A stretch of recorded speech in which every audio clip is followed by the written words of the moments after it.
Welcome back, everybody. I'm Rotten John, and we are back in Conan Exiles with a new beginner's guide slash how to get a good start guide for 2021. I'm going to break this down into separate episodes, and in this first episode I'll show you how I get a fast track start to getting my first thrall. So let's jump right into it at the character creation screen. And normally, I don't put too much into character creation. That's all up to you and how you want your character to look. My only advice is that maybe consider taking the set religion as your first pick, as it'll just make it easier to get your poison snake arrows a little bit quicker. So once you get your character made, you're going to want to do your kick, your dodge, do your initial climb, read the tablets. You want to find your water skin that's sitting on a rock nearby. Once you got your water skin, pretty much just want to head down to what most people refer to as Noob River, the starting area river.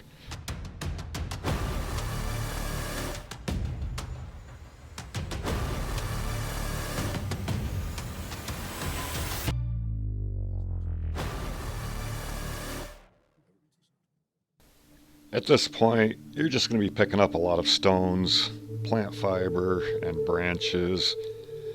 You don't need a ton of it, but you're going to need quite a bit of it to get going. Our main goal along Noob River here is to get to level 6. That's pretty much really easy to do, and it happens really quick.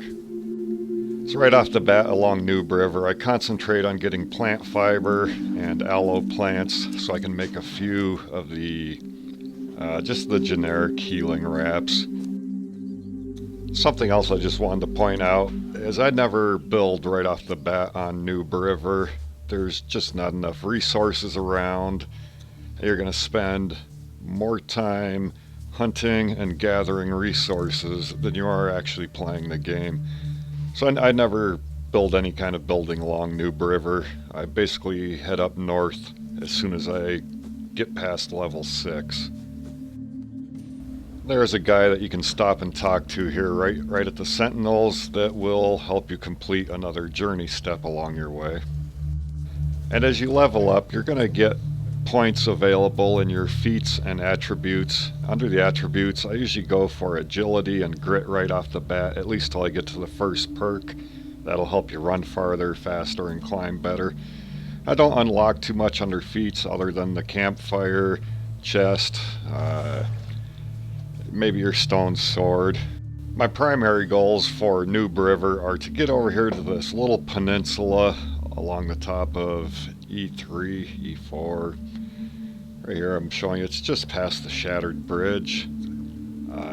Like I said, my priorities are to get to that peninsula, get myself to level 6. That's when you're going to be able to unlock your stone daggers, and life's going to get a whole lot easier for you then. Now, I'll typically only spend about a half hour in this area. That is enough time for this wandering fighter to respawn, and you'll see why here in a minute. I do like to kill them at least a couple of times. And here we've unlocked our stone daggers. We've made a couple of bedrolls. We've farmed up a little bit of wood, stone, some more plant fiber, made some twine. You can never make enough twine at this point in the game. And the reason I like to stop in this area for about a half hour, sometimes I'll stay here a little longer.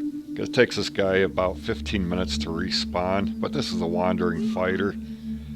Sometimes you can let the crocodiles kill him, sometimes you can jump in and kill him. But I try to get this guy at least 2 or 3 times, because they still give the only version of flawless medium armor in the game. It's easy to get, gives you bonus encumbrance, just helps you out along the way. It's better than your little rough cloth pants and shirts. And like I said, it gives you a little bit of bonus encumbrance too also. Here the guys respawned again. It's been about 15 minutes. Sometimes they give off one piece of armor, sometimes they give off two. I haven't ever really seen them drop more than two pieces of armor at the same time. But while you're waiting for this wandering fighter to respawn, you can always kill some of the local NPCs, kill a bunch of the shalebacks, get some more experience points racked up. You're going to get a lot of nice steak and shredded roast beef from killing some of the shalebacks. And you can do this as often as you want. You can get a full set of armor from these guys. But for this video, I'm going to call it good, and I'm going to work my way up to the Sepper Maru area. I've outlined a little path here to get up there. It's really easy to get there. There's nothing to worry about once you get past this first NPC camp. You can outrun everything in here. Just kind of watch your stamina. You don't want to run out of stamina while these guys are aggroed on you. But kind of just stick along the edge of this wall here. It's going to be your safest route to get past all these guys in this NPC camp, as there are quite a few of them in here. Once you get to this point here, you're just going to run right past everybody. You work your way up this hill.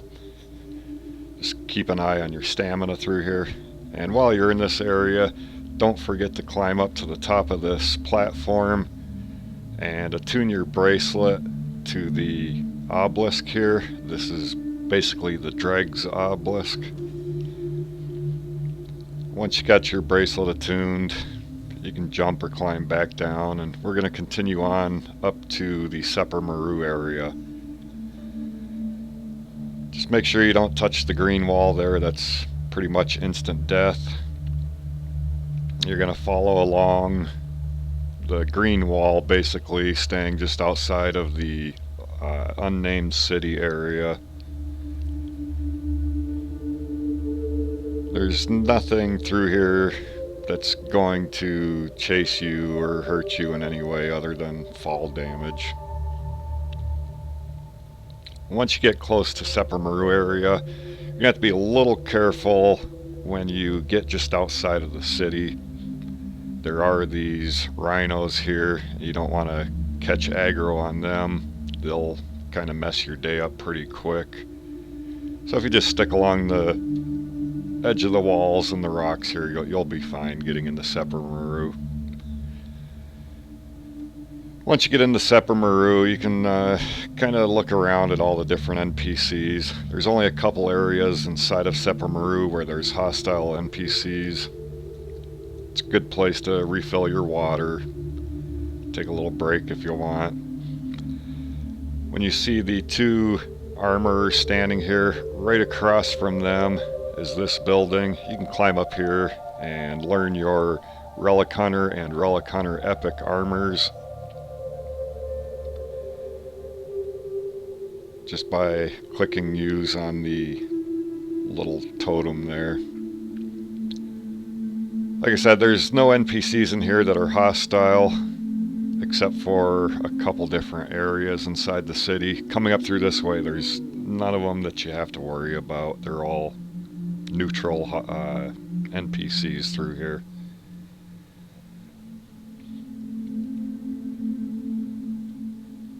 We're just going to continue making our way through Sepper Maru. There's all kinds of trader NPCs here. These are also good areas to come back later and get some good named thralls, some of your good workbench thralls. Behind this trader NPC, there's this book here that learns you the flirt emote. You might as well grab that while you're here. And like I said, most of the NPCs in this area of town are neutral, meaning they won't attack you as long as you don't attack them first. And as I'm working my way through here, I usually come up this way and check this spot over on this side of the city.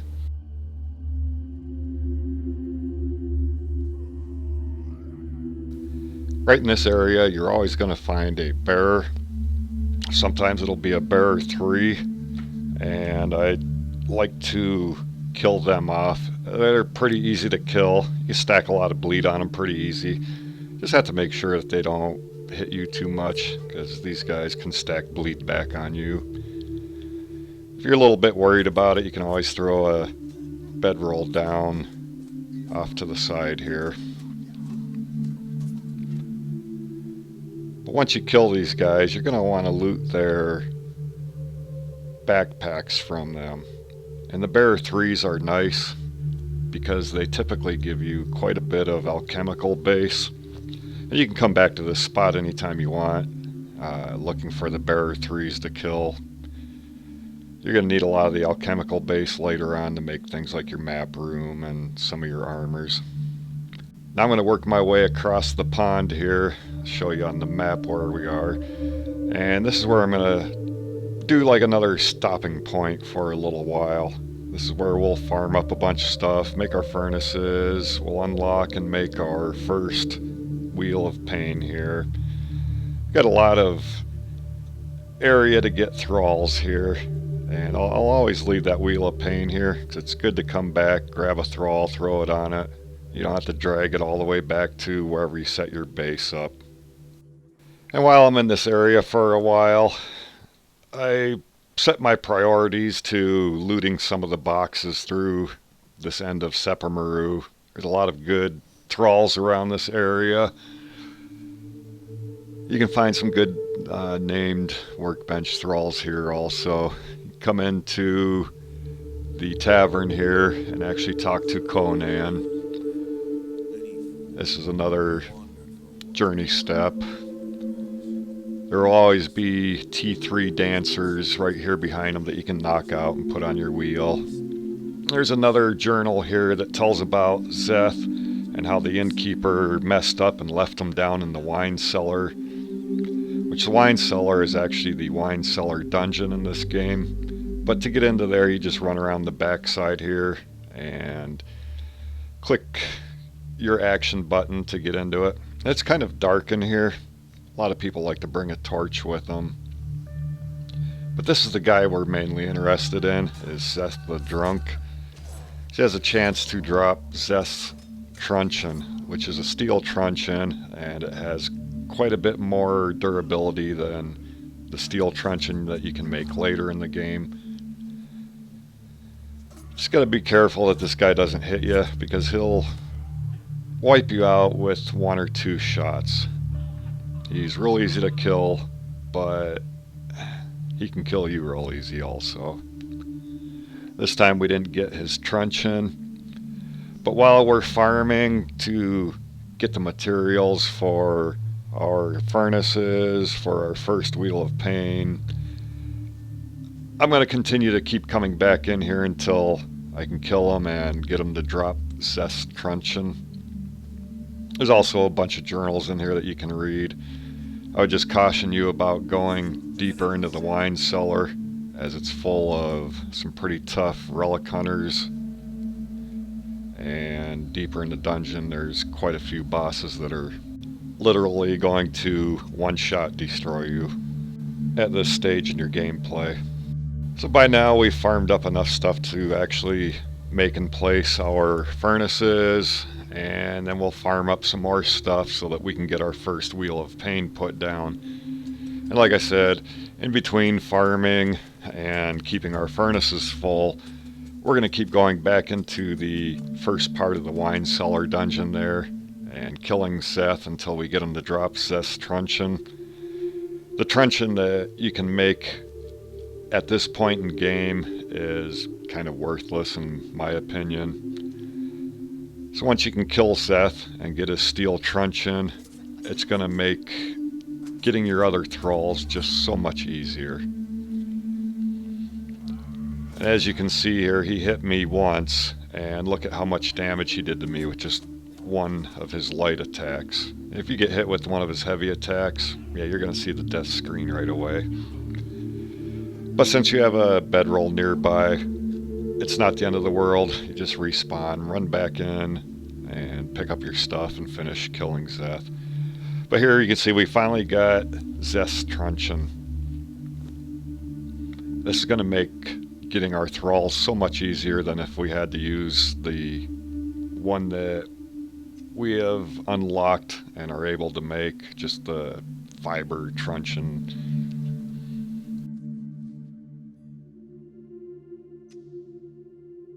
Alright, now that we've got Seth's truncheon and we farmed up enough stuff to make our first Wheel of Pain, we're going to go get our first thrall to put on there.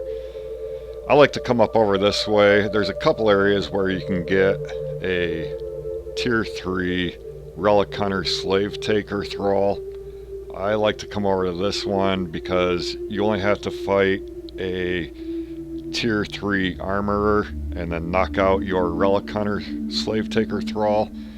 The other spots, you're going to have to fight 3, 4, and 5 other NPCs just to be able to knock out one of your slave takers. Slave takers themselves they're pretty tough to have on your side. They've been nerfed a bit over time, but they're still a very good thrall to have on your side. And here we got lucky. There is a T3 slave taker here. Sometimes you only find a tier 2, but the tier 3 slave takers in this area seem to be pretty prevalent.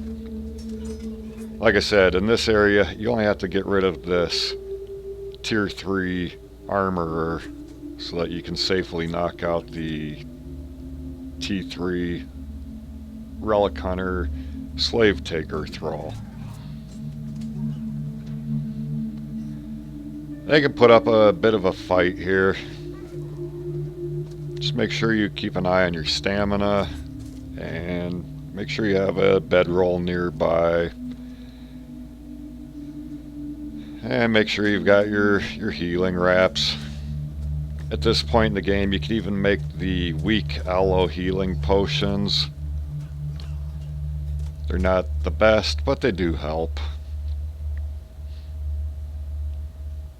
One nice thing about knocking a thrall out is you can break aggro with them. Yes, they will heal back to full health, but their knockout bar takes a bit longer to reset.